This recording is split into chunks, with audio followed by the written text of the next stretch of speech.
civilmedia.mk. Слободно, независно, отворено. Господине Костовски, истото прашање и за вас еве и од медиумски аспект. Постои анализа, потребни се такви анализи на тоа како влијаат проруските наративи, еве и како и на економијата, ма така и на образованието и на други некои аспекти кои што се битни за нас како граѓани. Многу наивно гледавме на таа, да речеме, едно суштествување на руската пропаганда кај нас, иако тоа е вековно и непроменето империалистичко према нас. Јас тоа така го гледам. Од давнина, од Берлинскиот конгрес пред 2 века и малку повеќе, па сега до сега, секогаш било тоа така. Имало, да речеме, јас би го свел тоа само на едно подсетување. Крајот на декември кај нас пристигна еден руски документарен филм во рамки на серијалот се вика Богородичен покров, и тој е сниман најголем дел во Македонија. Беше прикажуван за бадник во македонските цркви, а веќе и претходно за него дојдеа позитивни коментари, дека еве тој не признава нас како нација, признава дека сме ние извориштето на христијанството за источниот свет и така натаму. Јас го изгледав него и имав ја некои реакции. За жал ми се чини дека тие некаде се сопираат и не излегува како што треба. Иако тие се класичен пример на пропаганда, тој значи не мора да оди преку медиум. Тој иде во директно прикажување луѓето, но во медиумите ние имавме позитивни прикази за тој филм. Јас го одгледав. Тој е прилично долг, саат и половина, мислам. И почнува таму на езерото Ладога, каде Варлаамски манастир е тој познат, со големо трајање, тој неколку вековен стар, таму има и 20 македонски свештеници, кој практично укажа на тоа дека, иако Руската православна црква не ја признава Македонската православна црква, таа си има своје упориште во Македонската православна црква. И тоа е многу опасно, затоа што тие луѓе што одат во црквата не мора да гледаат телевизија или гледаат една-две, евентуално не читат весници, сигурен сум. Таа пропаганда легнува на веќе подготвено тло. Тие сакаат.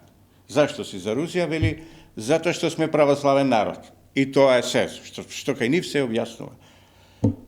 Се разбира, контекстот е сега лош, бидејќи и Украина е православен народ, меѓутоа го гледам во кафања како се тоа објаснува.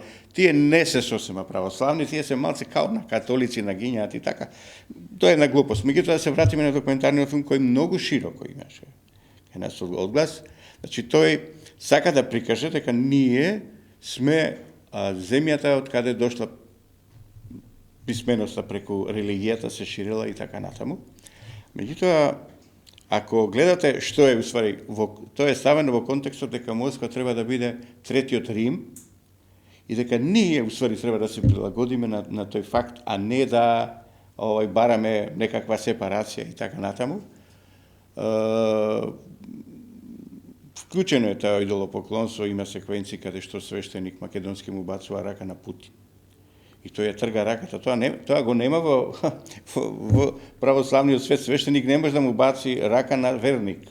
Обратно е. Секогаш, без оглед дали е цар или...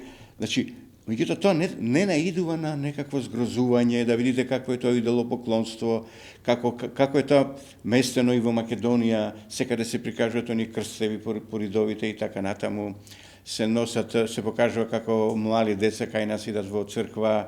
Потоа дознав дека се работи за делот танец, пионерскиот дел на танец. Си оделе, може би. Меѓутоа, знаете, тоа е снимено и тоа е практично, да речем, искористено, инструментализирано. Има сосема погрешни мапи, кои практично не значат дека дошло писменоста од Климента, него дека директно дошла од Солун и ја заобиколила Украина, што историски не е точно, и дошло од источна страна во Москва, која тогаш може би беше била и мало селце и не знам воопште дали постоела. Тотално изместена, меѓутоа луѓето, бидејќи тој пропаганден филм, го добиваат како некаква пофалба за нас, како за нашата длабока и искрена религиозност и дека тоа е нешто што не поврзува, затоа што се вели исти јазик, иста вера, се смета дека не македонскиот јазик, него јазикот што се говорел тогаш на ова тло е основа да се направи азбуката, што е точно, секако. Меѓутоа тоа не значи дека он тебе има некакви современи импликации кон сегашноста. Напротив, само те инструментализира и те прави близок, не е точно дека русите не признават. И знаете, тука има и неколку нешто е спомнато, нешто е надвор во контекст некаков ако истражувач ќе се најде. Дори имаме високи свештеници, дел од врвот на Македонската православна црква, се учесници во промоцијата на тој филм. Па дури и оние што јас веќе ги спомнав, новинари русофили, признаа дека се работи за мека пропаганда. Ама таа мека пропаганда е суштинска. Значи удара токму на она жица која треба да удри кај нас, значи на православието. А нивниот свет, како што постои српски свет на Балкан, што го велат, овој видокруг се вика православен свет. И тоа е целта на Москва. Имаше денеска Ордановски еден, ако се сеќавате, веројатно сте го читале или не сте го читале, прашањето за блискоста меѓу првиот човек на Руската црква Кирил со Путин.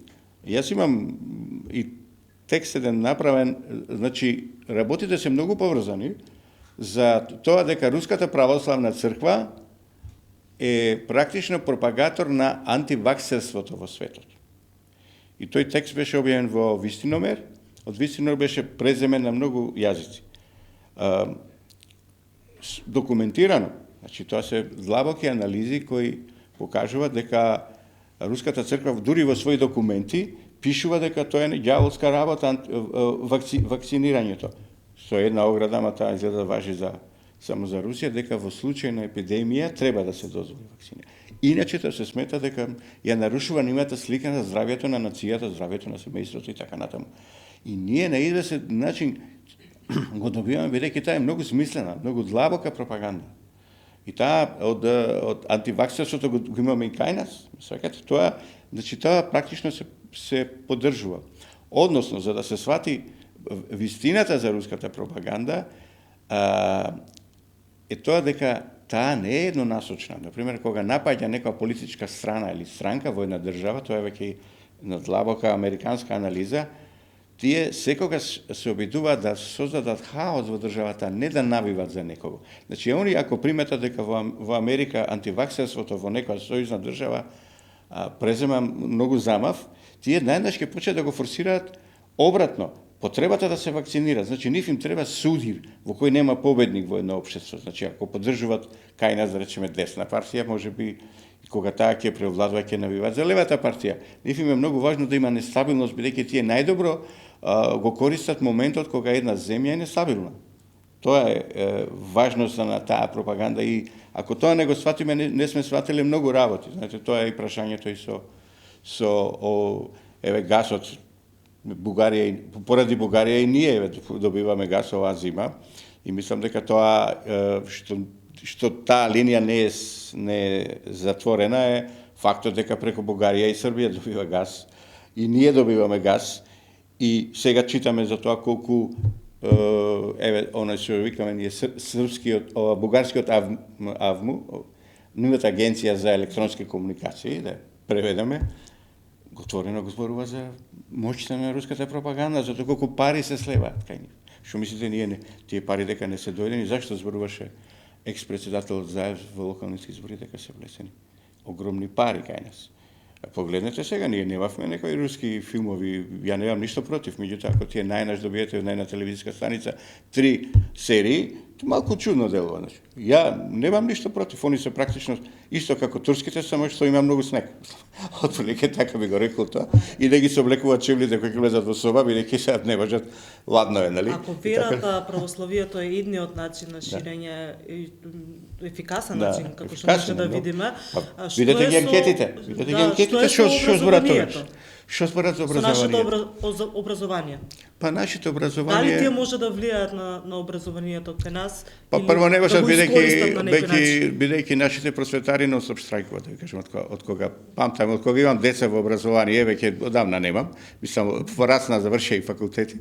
Меѓутоа, јас мислам дека ние имаме на пропаганден, да речеме, една пропагандна шема во која некогаш било можеби и со право, меѓутоа тогаш била така создадена. Вие имате, не сите зборат Достоевски, нешто се случувало, го забранувале луѓе. Ние сме го учеле Достоевски во средно и во основно не се. И Толстој и сите големи класици. Кој американски класик се го учеле или кој британски класик е толку застапен како што се руските? Со право, меѓутоа морало да има некаква еквидистанца, вие сега го немате тоа и затоа вие сега се буните дали го има Лебедово езеро или го нема. Па Лебедово езеро игра еднаш на 4 години. И кој ќе игра нема никаква вест на нашите телевизии, буквално нема вест. Меѓутоа, вие колку имате современи или класични балети од другите средини. Тоа така да го видиме. Мислам, тоа е фрапантно, или нашите музички училишта главно се базираат на руската школа и така натаму. Сето тоа има квалитет, меѓутоа го нема она разноврсност, ја немате ме сакате кој е Джеймс Џојч, ке речете, не знам. Што е книгата Даблинци или така натаму. Тоа тотално не знам. И никој ништо не чита, ама секам да ви кажам за нив па не ни знаат дека постоеле. Тоа е една подлога на која ние сме растеле. Мислам, едноставно така се создавала таа клима, сега не знам, Бондарчук оди на фест и така натаму, меѓутоа Бондарчук е, например, никој не кажува дека е украинец. Дека тој самиот има многу дилеми сега во оваа ситуација, како да се определи. Значи, така ги гледате работите. Не ги гледа, никој не го спомнува Тарас Бульба, тој е класик страшен, ние сме го учели и така натаму, сме уживале во неговите книги. Меѓутоа тој зборува за украинската бит, за украинската суштината на тој дух, и тој е украински дух. Тоа е, вие барате некакво, имаме ние една таа групировка, не знам како се вика, Македонски фронт, која сега дори издава и прогласи така натаму, таму и еден од врвните пропагатори на руската црква кај нас, тоа е Велешкиот, како да го наречам, високо свештеник, оној што раководи со неа, оној што прскаше по улиците, ако се сеќавате, против ковидот и така натаму. Тоа е дел од таа една групација, таму имате најразлични, издаваат еден пансловенски документ со кој се обидуваат да влијат. Меѓутоа, што значи пансловенството? Нема одговор на тоа што значи тоа, овие се словени луѓе. Мислам, не можете вие, и никој не седнува за тоа да го објасни, еве да реагира, кога велиме ние сега дека добри се медиумите, па еве кај нас се случува ова, и земете да го анализирате.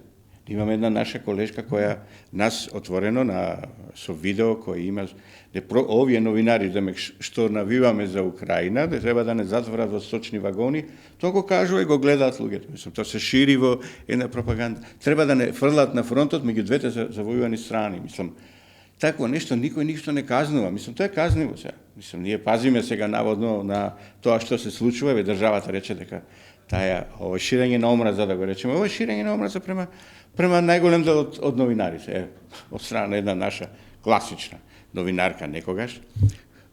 Сите се тие се против вакцини, па се против, не знам, против 5G мрежата и така натаму, и на крај доаѓаме во тоа дека се на страната на Русија во војната со Украина. Како тоа тече? Значи, колку се тие врзани работи, ево што реков ја дека се антиваксери, они од Руската православна црква. Тоа е вистина. Тие одат на светски конгреси од религиозна природа, кај што се сите цркви, и таму говорат против вакцините. И тоа го прават наназад 15 години. Ние имаме сега ситуација, последната статистика, ќе кажам, 70% од децата кои требале да бидат вакцинирани немаат примено ни една вакцина од 1 до 7 години. 70% од децата. Господине Костовски, ваш коментар? Што мислите вие? Како е поставеноста? Па мислам дека не мора да се обрне внимание на сите форми иначе ние не можеме да добиеме таков резултат. Дали е тој точен или неточен, неколку пати го кажува претседателот на Републиката. Значи, како стоиме кај јавното мислење? Тоа е суштината. Ние може да тврдиме дека како новинари сме прозападни, дека сме Па не е во тоа не доаѓа до израз. Мислам, не знам едноставно како да го кажам. Тоа се перфидни работи. Пропагандата не работи така. Мислам, не може да имате вие 20-30 овде во една мала држава, а ние од двојца да имаме во Русија, ви имате 30 представници во руската амбасада во Скопје и така натаму. Тоа веќе видливо и докажано и постои и така натаму, и ние ги добиваме индиректно, значи преку присуството на руското пријателство, значи руското пријателство со Русија индиректно го влегува преку руската пропаганда кај нас. Се потсетаме на 2017 година, кога тука беше човекот што стана српски амбасадор во Москва, иначе беше познат новинар, нали, кој почина неодамна, беше умешан во ова 2017 крвавиот четврток и така натаму. Ние, значи, ништо не е тука многу испрано, они се делуваат, ние немаме многу моќите сето тоа да се врати.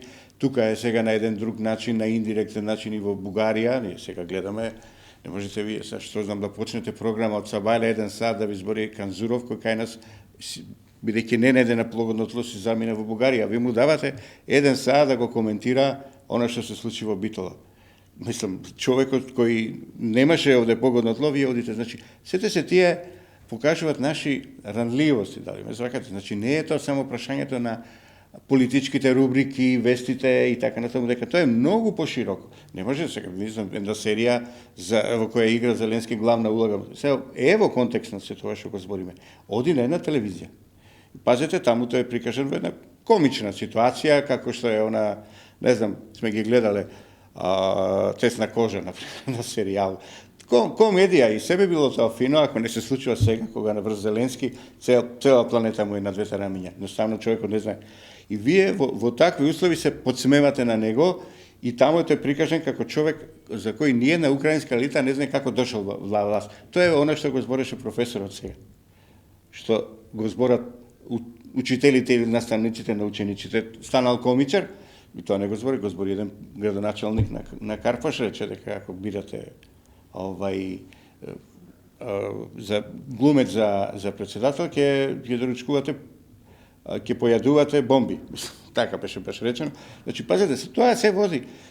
Зеленски таму се презива голобради, тоа е ваш оценка дека човек што не му расте брада, значи тој не е зрел, да има некои проблеми со хормоните. И тоа иде секој ден таа серија, веќе од кога почна војната.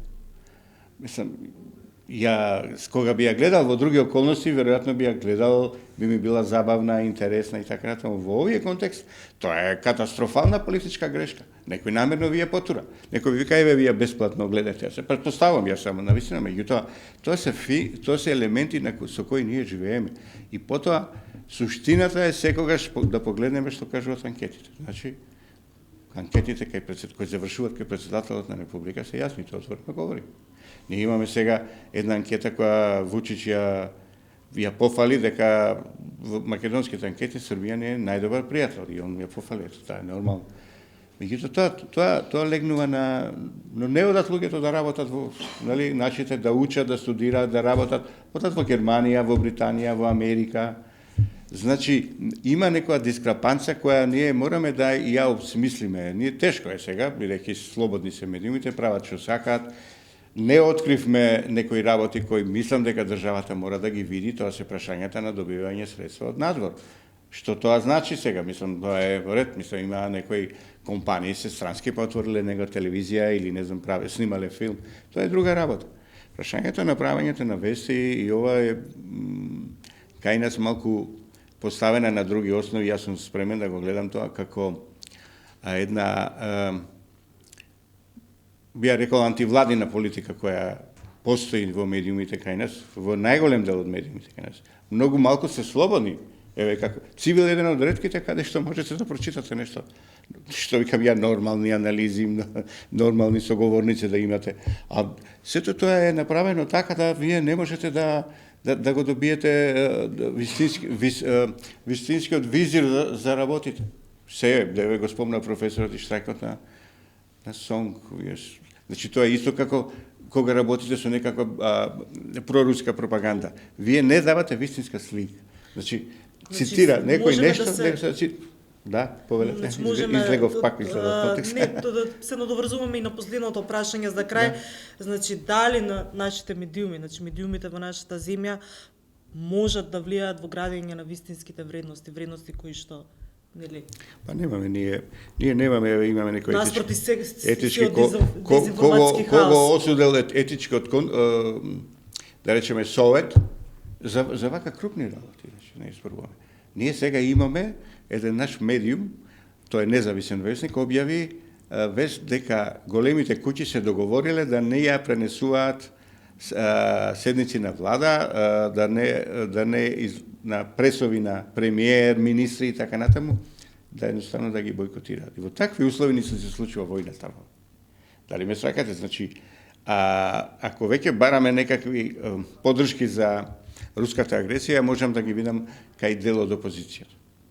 Имам очигледно не е, мислам дека отворено е оваа партија со 20 пратеници, меѓутоа тоа што таа од многу мала минорна партија станува со голема поддршка, со тоа што и расте, еве вели професорот Нези и расте, треба се загрижиме каде е таа работа. Јас пак мислам дека е тука во медиумите, дека начинот на кој ние комуницираме, дека бројот на луѓе кои излегуваат пред екранот е многу мал. Јас не велам дека ние сме растени во, да речеме, под влијание на Западот, меѓутоа кај се тие луѓе да ги доведете во дебата, да зборат од економија до било што, па вие знаете дека има луѓе кои од сабале до вечер 3 пати ќе се појават на малите екрани, еднаш ќе дискутираат за економија, вториот пат за политика, третиот пат за култура или за штрајкот на сонг. Па немаме ли ние толку стварно сме сиромашни интелектуално да можеме да зависиме од толку малку луѓе? Тоа зачудувачко е да големи телевизиски куќи викаат едните исти луѓе, мислам. Еве, можете да земете да почнам да ги редам тие луѓе колку пати дневно се појавуваат. И дури се прават страшни политики, мислам, еве вака како што е професорот Дујовски ќе се појави, не знам, Изет Рамадани. Вториот соговорник кој ќе го земат во утринска програма е веќе контра него, ама од далеку пониско ниво, ме сваќате, значи тоа некако афоризмичко ниво и се растура во вкупниот печаток. Не знам каде би можеле да направиме. Мислам дека тие институции кои се направени никогаш не прават сериозни забелешки или сериозни анализи. Значи тоа се прави анализа. Се прави анализа колку пати некои луѓе се појавуваат. Баш да ги земеме тие луѓе, сите ги знаеме, колку пати се појавуваат. И дали тоа има смисла? Има ли смисла за јавниот простор? Или е тоа узурпација? Тоа би сакал.